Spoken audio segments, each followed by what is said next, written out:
अस्सलाम वालेकुम जी। आज हम आपके लिए लेके आए हैं बीफ शामी कबाब बनाने की रेसिपी शुरू करने से पहले अगर आपने अभी तक हमारा चैनल सब्सक्राइब नहीं किया तो चैनल सब्सक्राइब कर लें और घंटी के बटन को प्रेस कर लें ताकि नई आने वाली वीडियो आप तक पहुंच सके। अज्जा नोट कर लें। इसके लिए 300 ग्राम गोश्त है। ये 300 ग्राम गोश्त के हिसाब से मैं आपको बता रहा हूँ। बोटी इस तरह कर लेनी है आपने, छोटी बोटी कर लेनी है। दाल चना इसके लिए जो चाहिए पहले भिगो के आपने रख देनी है। ये 150 ग्राम है।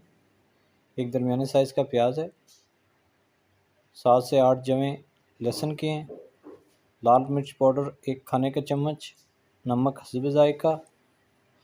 ज़ीरा हमें चाहिए चाय का चम्मच 1। और काली मिर्च है। लौंग 3 से 4 अदद। एक मोटी इलायची है। दालचीनी का छोटा सा टुकड़ा है। और ये साबुत धनिया 1 चाय का चम्मच। दाल चने को आपने पहले भिगो के रख देना है। मैंने भिगो के रखी हुई थी, आपने भी इसको पहले से भिगो के रख देना है। सब्ज़ मसाले इसके लिए जो चाहिए, सब्ज़ धनिया है, पुदीना ऐसे बारीक चॉप कर लें इसको। और सब्ज़ मिर्चें 2 से 3 अदद चॉप कर लें बारीक। 2 अदद अंडे इसके लिए चाहिए हमें। चलें जी शुरू करते हैं। बिस्मिल्लाहिर्रहमानिर्रहीम। पानी 1 गिलास पानी है, उसमें ये गोश्त आपने डाल देना। गोश्त के इस तरह के टुकड़े कर लें, छोटे छोटे बोटी कर लें इसकी। उसके बाद ये एक दरमियाने साइज़ का प्याज है, ये डाल दिया। और उसके बाद जी ये लहसुन है। मैं इसको प्रेशर कुकर में बना रहा हूँ। आपके पास प्रेशर कुकर ना हो तो आप बगैर उसके भी बना सकते हैं। इसको अच्छी तरीके से गालना।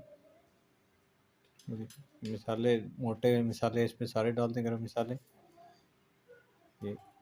और लाल मिर्च पाउडर ये मेरे पास से कुटी हुई है, ये वाली डाल दें। आप पाउडर डालना चाहें तो वो डाल लें। नमक हस्ब ज़ायक़ा। अब इसको आपने प्रेशर देना है। प्रेशर कुकर को बंद करके 10 से 15 मिनट इसका पानी बिल्कुल ड्राई हो जाए। पानी बस 1 गिलास इसीलिए डाला था। तो इस तरफ देखें, ये दाल चना इसको मैंने भिगो के नीम गर्म पानी में रखा था 10 से 15 मिनट के लिए। अब ये देखें, ये पानी इसका तकरीबन ड्राई हो गया। अब इसको निकाल लेते हैं। ये मैंने इसको निकाल के एक साइड पे रख दिया। अब इसी प्रेशर कुकर में आपने वो दाल डाल देनी है जो पहले आपने भिगो के रखी थी ये। और पानी 1 गिलास या आधा गिलास, जितने में ये दाल गल जाए, 1 गिलास काफ़ी होगा।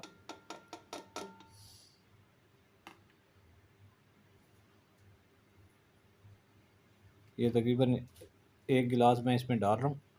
इसमें थोड़ा सा नमक आप डाल लीजिएगा। वहाँ पे नमक मैंने थोड़ा रखा था। आप अगर वहाँ नमक आपका ज़्यादा है उस मसाले में तो फिर आपने यहाँ नमक नहीं डालना। चाहें तो थोड़ी सी हल्दी भी डाल लें। नमक मैं बिल्कुल थोड़ा सा डाल रहा हूँ क्योंकि वहाँ नमक मैंने थोड़ा कम रखा था। अब इसको प्रेशर देना है आपने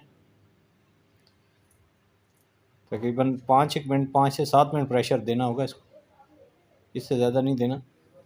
ये देखें 5-7 मिनट इसको प्रेशर दिया है। दाल बेहतरीन गल गई है। इसको बस इस तरह की दाल रखनी है, बिल्कुल ज़्यादा नहीं इसको गालना कि जो है ये फिर जो है वो आपके कबाब सही नहीं बनेंगे। ये देखिए बस इतना इतना इसको रखना है। ठीक है, ये बिल्कुल रेडी है। अब इसका अगला प्रोसीजर आपको बताते हैं। इसमें थोड़ी सी अभी नमी है तो आपने वो जो गोश्त वाला मसाला है वो इसमें डाल देना है। मैं इसमें डाल के, ये थोड़ी थोड़ी इसमें नमी है, ये डाल दिया। इसमें थोड़ी सी नमी है, इसको भी बिल्कुल ड्राई कर देना। नमी बिल्कुल, पानी ख़त्म बिल्कुल करना है। इसको थोड़ी देर में चला के तो फिर इसको निकाल लूँगा पानी, ताकि ये बिल्कुल ड्राई हो जाए। बिल्कुल ड्राई हो गया था जी। अब इसको मैं इसमें सिलबट्टे में इसको पीस लेना है। आप चाहें तो चॉपर में भी इसको कर सकते हैं। मुझे ज़रा रेशे वाले चाहिए, रेशे वाले मुझे पसंद हैं और ये ज़रा अच्छे लगते हैं। तो आप चाहें तो इसको इस तरह पीस लें, नहीं तो आप जो है, नहीं तो आप चॉपर में इसको चॉप कर लें। मैं इसको पीस रहा हूँ। पीसने के बाद अगला स्टेप आपको बताते हैं कि नेक्स्ट क्या करना है। इसको अच्छी तरीके से सारे को पीस के तो एक बर्तन में आपने डाल लेना।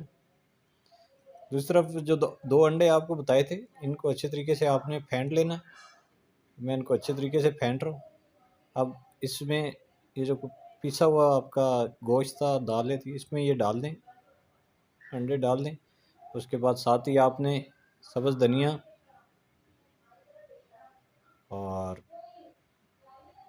ये डाल देना है। साथ ही ये देखिए पुदीना, पुदीना आप चाहें तो उसके बगैर भी बना सकते हैं, ना डालें।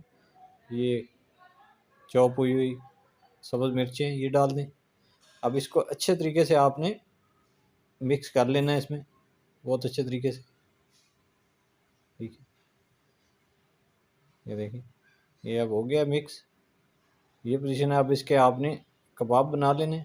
दो तरीके से बना बताऊंगा आपको। एक तो ये आप इस तरह आराम से इसको अपने हाथ पे हथेली में रख के बना लें। ये साइज़ अपने हिसाब से, आपको जितना साइज़ चाहिए उस हिसाब से बना लें। एक तो ये तरीका है। दूसरा, आप किसी भी जार का ढक्कन ले लें। मेरे पास एक जार का ढक्कन है, ये वाला, ये देखें। इसमें आप इस तरीके से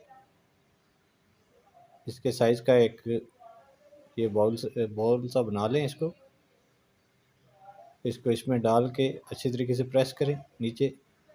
प्रेस करने के बाद इसको निकाल लें।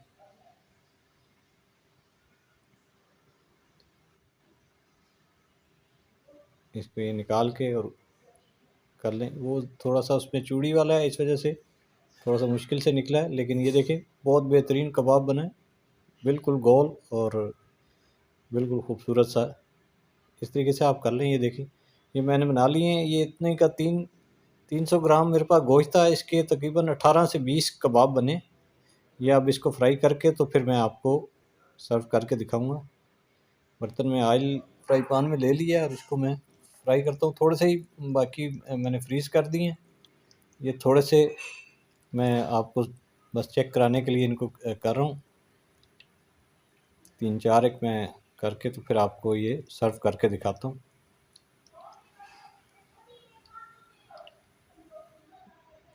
नॉर्मल हीट पे आपने करना है।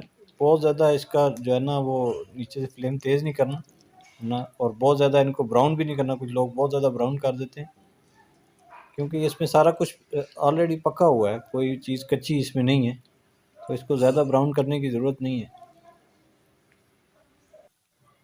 ये बस रेडी है जी। एक दूसरी साइड से बस एक आधा मिनट इसको बस पकाएंगे, फिर इसको सर्व करके दिखाएंगे।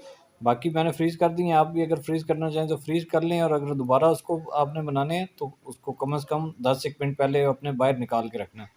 अब मैं इसको सर्व करके आपको दिखाता हूँ।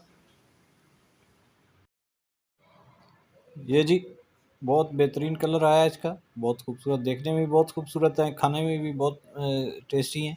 आप इसको ज़रूर इसी तरीके से ट्राई कीजिएगा, बनाइएगा रेसिपी को, और फिर मुझे फ़ीडबैक दीजिएगा। रेसिपी पसंद आई तो दोस्तों के साथ शेयर कीजिएगा। दुआओं में याद रखिएगा। अस्सलाम वालेकुम।